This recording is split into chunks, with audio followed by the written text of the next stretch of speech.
us at a very different level as members of the legal profession and members of the bar.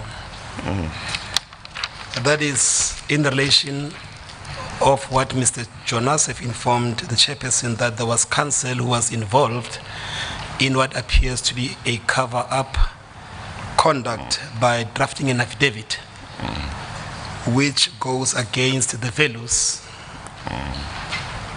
and the ethics of our profession. And I want Mr. Jonas to commit to you that he will ensure that he provide us with the name of the advocate who have actually drafted the statement which was presented to you by Major General Mnonopi. Mr. Jonas? Well, he previously said he couldn't remember the name. It was an Afrikaans name, unless he has since remembered it. No, I haven't, Your Honor. Yes. Yes. But I'm sure that he can take necessary steps in order for him to establish the person who was referred to. We will try, Mr. Chair. I'm looking at my lawyer because... Yeah, no, well, he can try, but you do have the name of the person from the Hawks who told him the name. And of course, apart from him trying, I'm sure that you can also see if you can find information. Maybe you will be told that no such name was given, but at least you can also try. He can try, everyone can try. It's very important that it be established, the identity be established. Thank you, Mr. Chair. Of course, apart from that, it is a matter of concern if the evidence given by Mr. Jonas is ultimately accepted to be correct. It is a matter of concern that members of the Hawks played the role that it would seem they played in that regard as well. Yes, Mr. Chair. Mr. Chair, other than that, we then wish to persuade the chairperson that the evidence of chief of Mr. Jonas must not be closed. And the reason is that Mr. Jonas, in his witness statement, implicates a number of individuals. He implicates Mr. Hlongwane, Mr. Duduzane Zuma, Major General Mnonopi. Those are the ones that I can remember for now. We know that Major General Mnonopi has made an application through her legal team in terms of Rule 34. It may be that there might be additional statements or affidavits that are going to be filed. It might be necessary for Mr. Jonas also to react to those affidavits or statements or whatever that might be placed before the chairperson. The same goes to the legal team of Mr. Hlongwane that has reserved their right to bring an application in due course. It will be unfair for one to close the evidence of Mr. Jonas without affording the opportunity to react to any allegations of fact which might be made in those affidavits. And the other thing is that Mr. Jonas was provided with an opportunity, Mr. Chair, that he must go and read the public protector's report for him to be able to... The transcript of his interview. The transcript of the interview, Mr. Chair.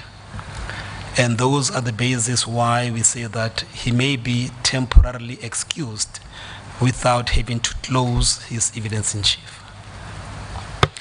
Okay, well, no, thank you. I do have some questions for him, so I guess I'll ask him some questions, and then at the end of that, we can take it from there. Yes, Mr. Chair. Yes. Mr. Chair, the other thing that you might also, we might also seek your guidance is that there might be a legal representative of those implicated parties. They might want to put themselves on record and to indicate, in order for us to be able to plan accordingly as to what choices have they made. Are they going to participate in these proceedings, and in what manner are they going to participate, or are they going to bring formal applications so that we know how to prepare for those applications or any eventuality. And also for the chair to give directions in order to save time to indicate as to by when would the chair be ready to hear those applications. Because should you leave it in the hands of the lawyers, we might hear those applications sometime next year. Okay, let me ask my questions to the witness, and that at the end of that, then we can attend to those matters.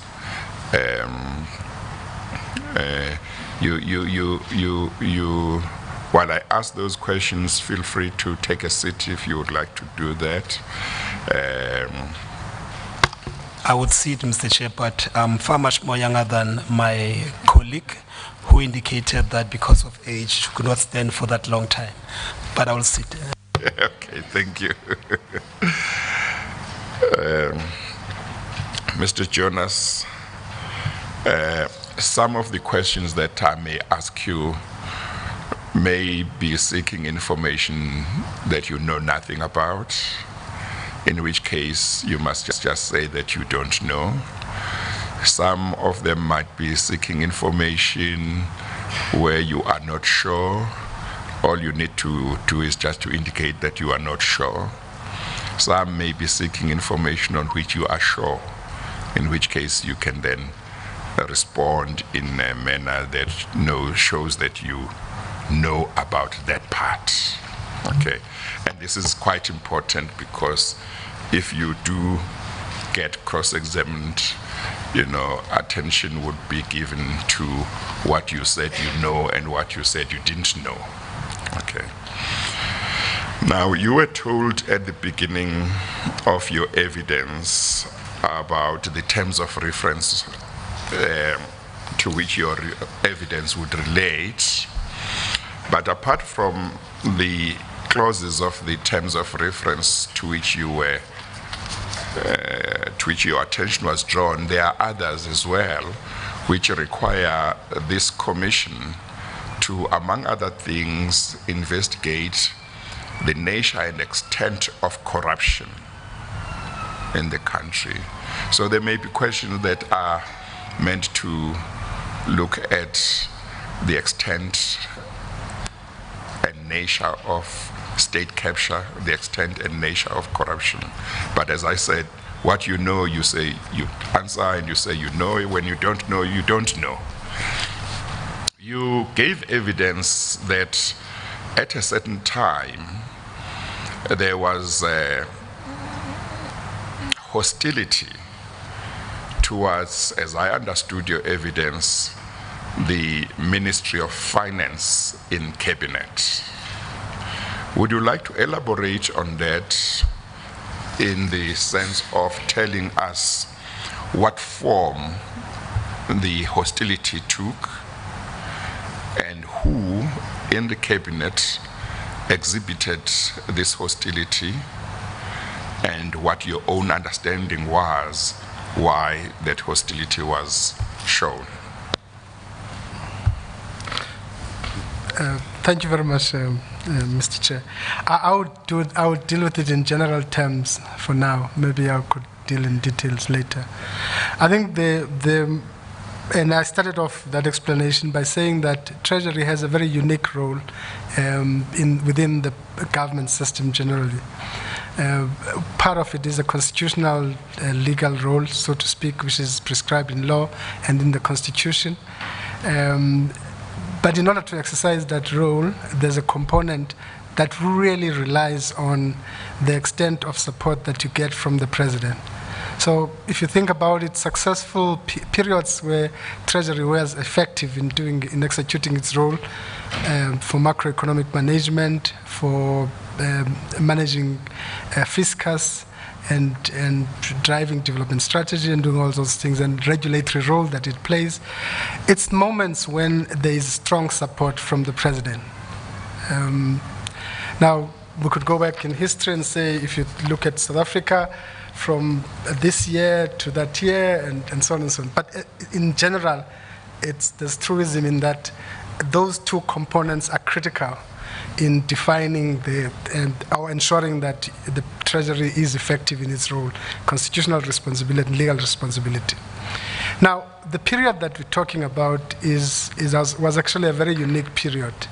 And I'm being subjective on this in this point, in the sense that I think it was probably one of those rare moments where you would actually visibly see, and I'm sure officials from Treasury would testify, palpable hostility towards Treasury on a whole range of issues, from budgets. I mean, by the time we kind of, Mr. Nene was there were attempts to even break down Treasury, aspects of Treasury, take budget office to the presidency, and so on and so on, things that were unthink of. Spaces that Treasury would probably have a full control of, like borrowing, for instance, which is a very crucial component of fiscal management, because if you don't manage your debt levels, it means that you are creating chaos in your financial system. And the reality of the matter is, if you look at where we are now in terms of the debt level in South Africa, public debt in South Africa is like really big. I mean, and from personally, I believe that we cannot continue in that trajectory. Now, you could really say that there were moments when the borrowing authority that is supposed to be in Treasury was literally undermined in some instances, where you have departments thinking that they can just go to China, walk to China, and just borrow from China and implement programs and therefore grow that. So the whole range of examples that we can show, and we can do that if I was given opportunity to do that later. But the point I'm making is that it was increasingly becoming difficult to perform the constitutional role, precisely because one component of performing that role was lessening over time. I think the culmination of it was the firing of Minister Nene, which was very in itself interesting. I mean, if you, I'm sure we could submit something around that too, because it actually showed. And then when Des came in, another fiasco, and then a kind of a fiasco of incapability, which was stopped 3 days or so, and then Minister Pravin came in. The hostility continued. So that's the context. And this hostility is linked, in a sense, to what was happening in state-owned enterprises, and because then you have to monitor state-owned enterprises, because they are part of the fiscal system. If they are not reined, you are likely to have chaos in our economy. And the state at which they are now, I'm sure that you'll get testimony around that, is in part a reflection of the fact that you had a weakened treasury that could not, in fact, rein in some of those excesses in those areas. But the last point, I think you had some of the most gifted and talented members of staff in Treasury beginning to think about leaving Treasury, and some left. Probably they can say for greener pastures, but the reality is that it was becoming untenable to actually sit in an environment where your constitutional role is so constrained, and there's hostility all the time against you. You see, I want to hear a lot about that. I appreciate that you may not have been prepared for that, and therefore, for that reason, at another stage, I would appreciate it if we could get evidence. You know, the evidence is very important, because whatever I may read in the newspapers, when I have to make findings, when I have to make recommendations, I can't base them on what I read in newspapers. I've got to base that on what I hear in evidence. Now, you are a member of the executive. You probably know a lot more than somebody like me and many people, members of the public, in terms of what was happening. And our terms of reference do require this commission to look at how deep did this phenomenon of state capture go if indeed there was state capture. I say if indeed there was state capture because our terms of reference says these are allegations of state capture.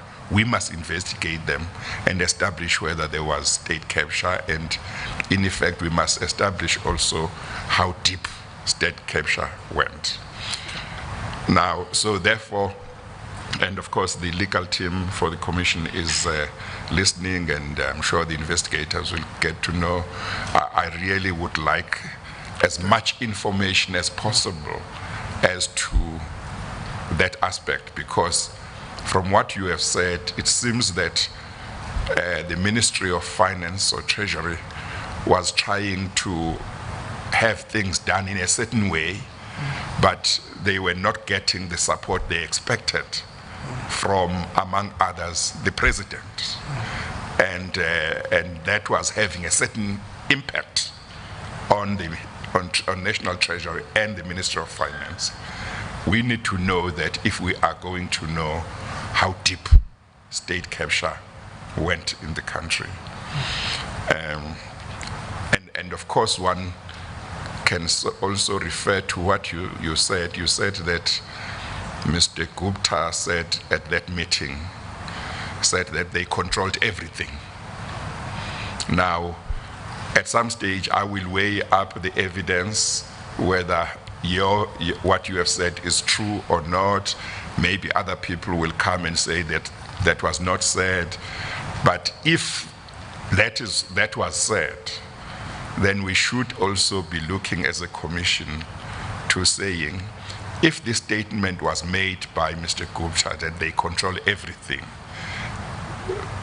does it include that they were saying they control the executive as well? We need to look into that and see how deep the problem was. Then the other thing I wanted to ask her, so I will let you have time to look at that aspect, and in due course you could come back and give us more evidence. Mr. Hlongwane and Mr. Duduzane Zuma, you have given evidence that they were present at that meeting, but they were quiet throughout. But the person who had called you to say you needed to have a meeting with you was Mr. Duduzane Zuma. So when you stood up and had to leave, he didn't say anything like what he had really wanted to discuss with you. He had not had a chance to discuss yet, or anything like that. No, I didn't. I only said I have to leave. They must take me back. I guess it might have left the impression that what had been raised by Mr. Gupta maybe is what he wanted to discuss with you. That was the assumption. Yeah.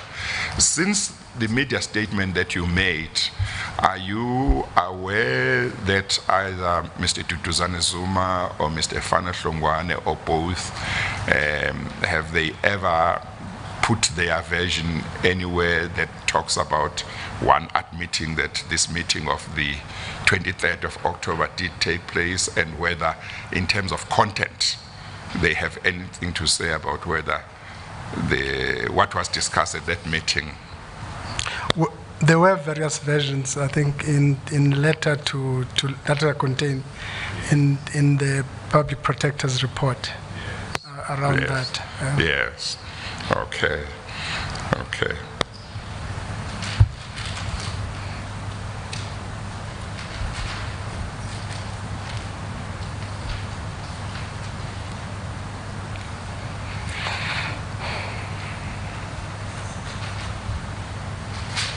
Okay, no, thank you. I think a lot of my questions will relate to the aspect on which you might wish to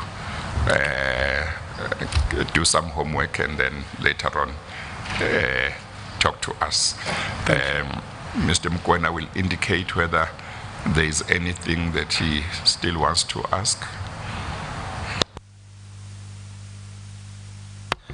Mr. Chair, I don't have any further questions for now. With the proviso that we have made that he will have an opportunity to read his witness statement, the transcript of the Public Protector, and also having to have regard to any other statements or applications or affidavit that might be filed in due course. So at this stage, you have no idea when you might require him to come back? Mr. Chair, at this stage, it's not yet clear up until we finalize those applications, but Mr. Pretorius wanted to address you on those. Okay, let's do that then. Thank you.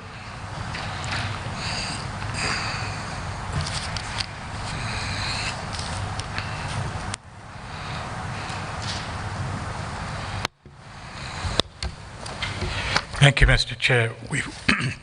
We have received from various parties a number of applications.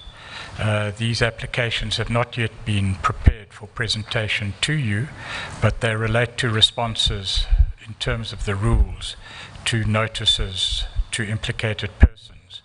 We will in due course, in fact, during the course of the weekend or today even, prepare these applications in proper format and then place them on record on Monday during the course of Monday's proceedings, and then ask you for directions as to when these applications may be heard. It may be appropriate for you, Mr. Chairman, now if we can place these before you today to allow us to give notice to the parties concerned and their legal representatives when you might hear those applications. Maybe let's allow Mr. Jonas to be excused. Mr. Jonas, your evidence is not finalized, but you are excused, and arrangements will be made with you as to when you are going to come back. We are sorry that we are going to ask you to come back again. You might have hoped that you would be done today, but I think circumstances are such that we will need you again. Arrangements will be made for you to come back. But for today, thank you very much. Thank you very much. Thank you.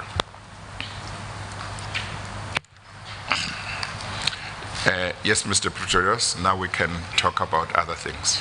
Yes, thank you, Mr. Chair. So applications have been received. Yeah. They need to be properly prepared to be placed before you for your consideration. Yeah. That will be done either during the course of today or over the weekend, and they will be formally placed on record on Monday. Yeah. Some of the legal representatives are, however, here in court, and it may be that you wish to direct a day next week that you will hear these applications so that they can have due notice to be prepared and present here before you. Well, I think I would be in a better position to make that direction when I know what the applications are about and when I've seen them. So I think the procedure should be that at a certain stage they must be given to me, and once I've looked at them, then I can direct when they can be dealt with. They'll be placed before you on Monday morning. On Monday morning. Then there's a second issue. I have a request from the legal team this morning. The South African Communist Party presented a memorandum to the Commission, and the request from the legal team is that that be placed on record, and we read it on record, by your leave, Mr. Chair. Yes, you may do so. The memorandum was delivered this morning to the Secretary of the Commission. It's entitled Memorandum of Demands Delivered by the South African Communist Party in Gauteng Province to the Judicial Commission of Inquiry into State Capture on the 24th of August 2018, Johannesburg. It reads as follows, Mr. Chair.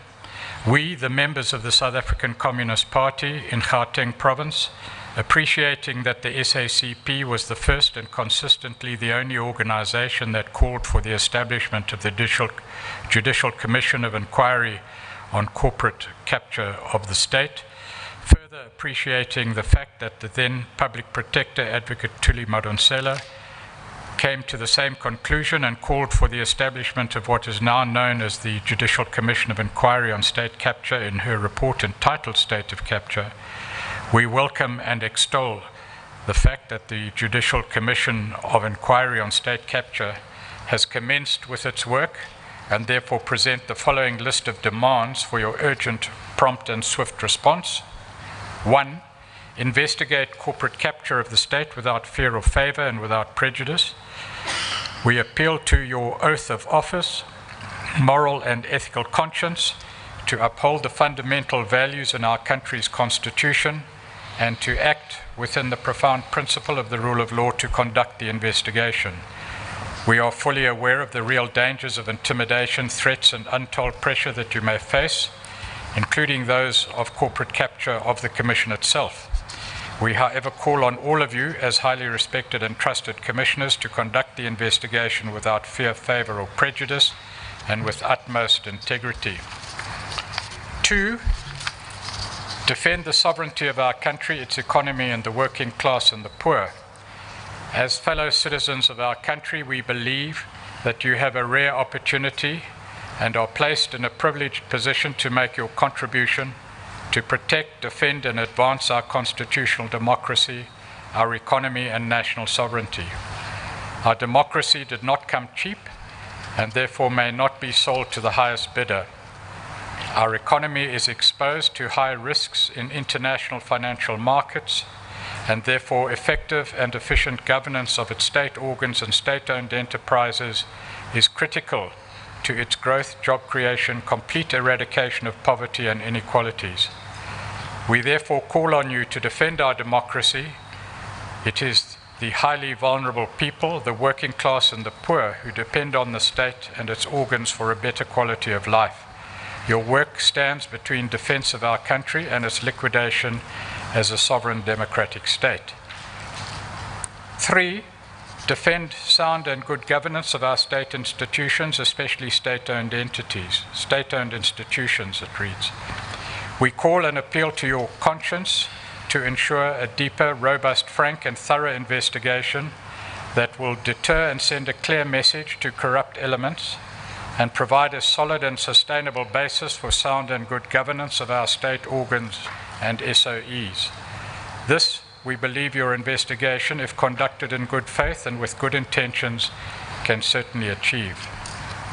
We believe that our state organs, and in particular state-owned enterprises, constitute the key pillars upon which stands our hard-won democracy. These institutions employ many of our people, provide critical and strategic services, impact various sectors of the economy, and therefore their management, governance, and full compliance with the laws of our country is critical. We therefore urge you to send a clear message that our SOEs and entities are not playgrounds for corrupt and morally bankrupt looters and thieves. 4, dismantle the parasitic network of corporate capture of the state, corruption, looting, and maladministration. We urge you as investigators to leave no stone unturned to unearth, uproot, and dismantle deep-seated parasitic networks that are still lingering within organs of the democratic government and SOEs. We believe that your investigation has a great potential to empower the work of law enforcement agencies and the judiciary to finally bring to book, hold accountable, and clear out our state organs and SOEs of any doggy, I presume that should read dodgy, corrupt and looting thieves in state institutions.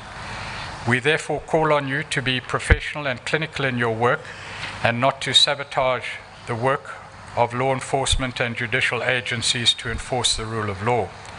We are aware of allegations that criminal cases are sometimes deliberately and consciously corrupted to ensure that they never come before a court of law.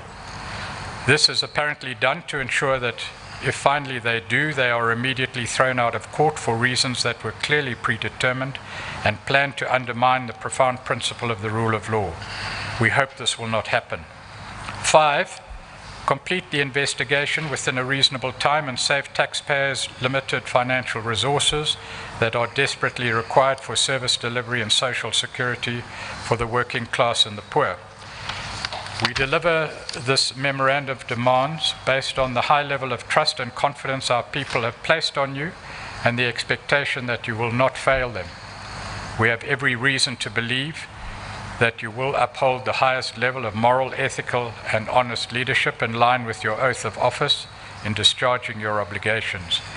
We therefore appeal to your moral consciousness as citizens of our beloved country and hope you will take advantage of the privilege you have to save our country, its people, and the economy. We will continue until completion of your work to stage pickets and further protest, to act as the vanguard of our constitutional democracy, the country's sovereignty, and better quality of life through economic growth to fight poverty, inequality, and unemployment. We will appreciate your response within the next 14 days. In you we trust. You dare not fail us.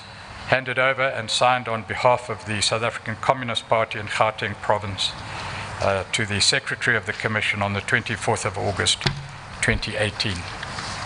Thank you, Mr. Chairman. May we adjourn? Before we adjourn, let me say something about the demands in the petition, in the memorandum. One,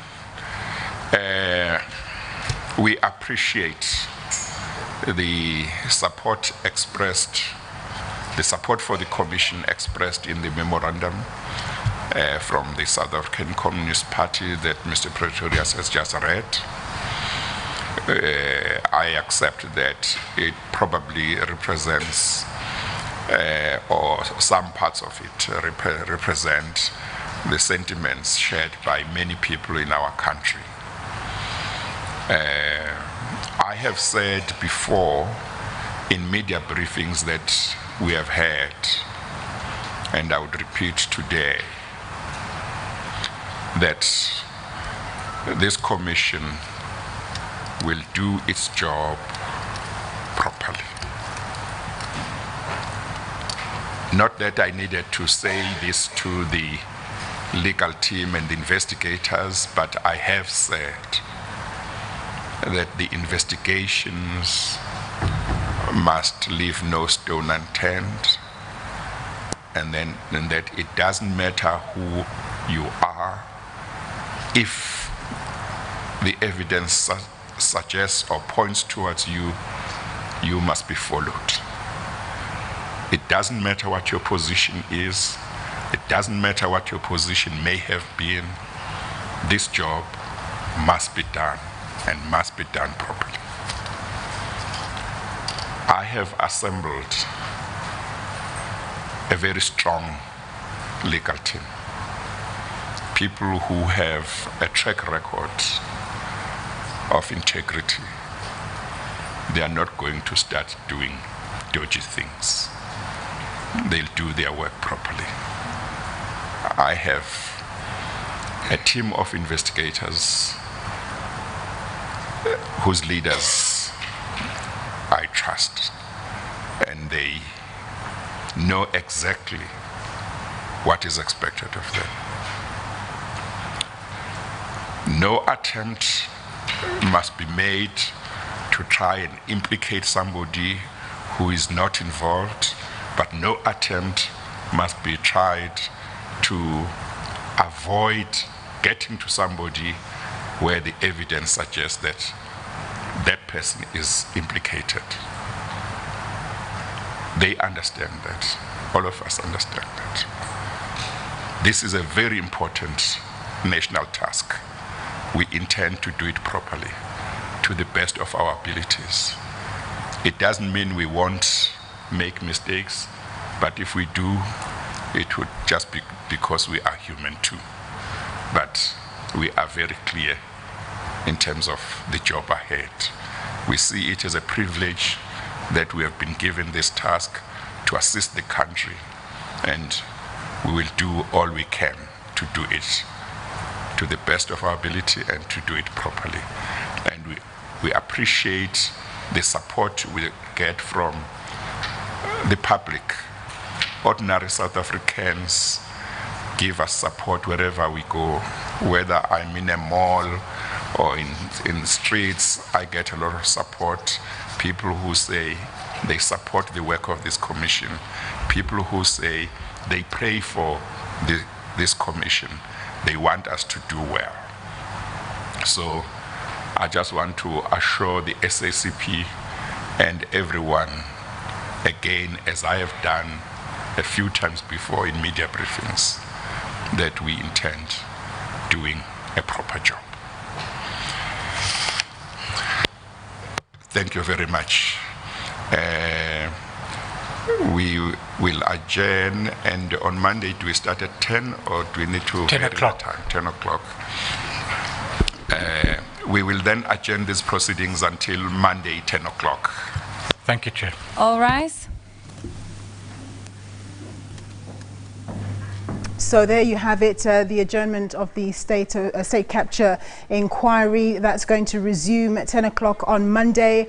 Prior to it finishing, Mcebisi Jonas, the former Deputy Finance Minister, was giving evidence. He has been warned that he may be called again to give further evidence.